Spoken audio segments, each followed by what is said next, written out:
So I'd like to make a little side note about how I remember these different names because they seem kind of arbitrary, right? You have original statement, you have contrapositive, you have converse, and you have inverse. How do you remember these things? Well, here I'm going to do the following.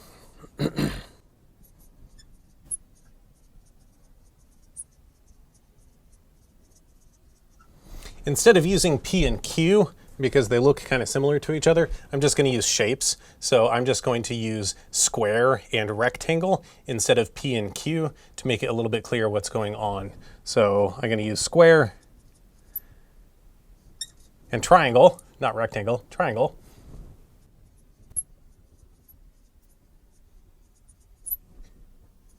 Instead of P and Q. So first off, let's go ahead and take a look at the inverse. So for the inverse, remember what the inverse says. It says, well, I need to put these little knots inside my statement. So the way that I remember this is inverse.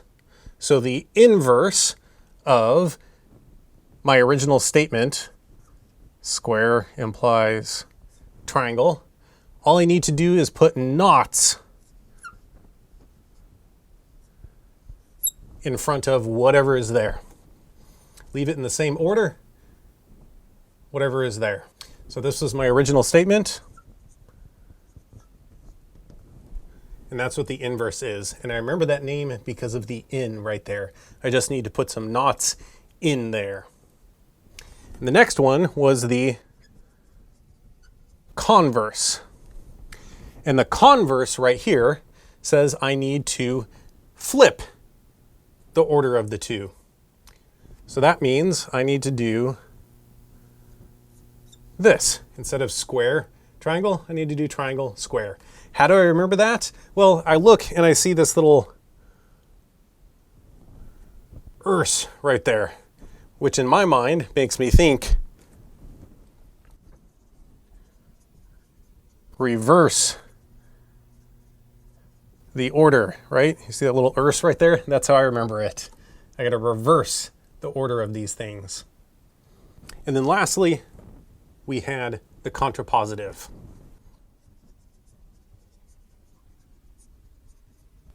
And what the contrapositive says is I need to both flip the order and put knots in. So I'm going to take my original statement, I'm going to flip the order, and I'm going to put knots in.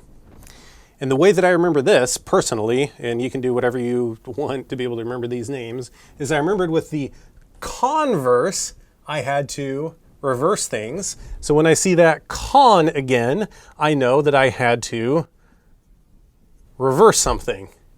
And then, secondly, I see this little positive right there, and I know that I'm going to have to put in knots somewhere.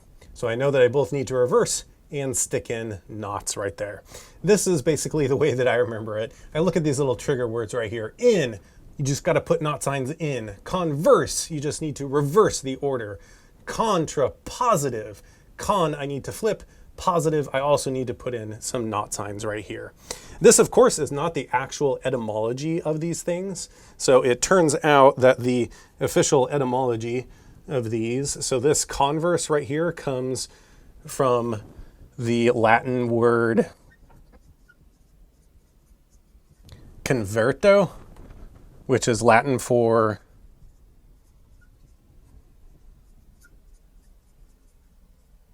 to reverse, which makes sense right here because all you're doing is reversing the two. And contrapositive comes from the Latin word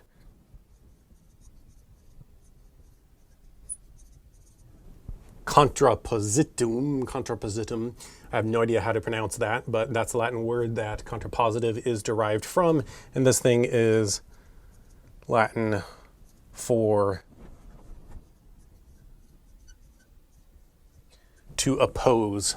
And I guess the reason why they picked contrapositive for this one is because everything is opposed, right? You've opposed the order and you've also put opposites in right here, right? Oppose and opposites. So if you opposed everything, you flipped it and you put knots in. But however you want to remember these names, whatever works for you to tell the difference between the contrapositive, the converse, and the inverse, this is how it at least works for me to remember them.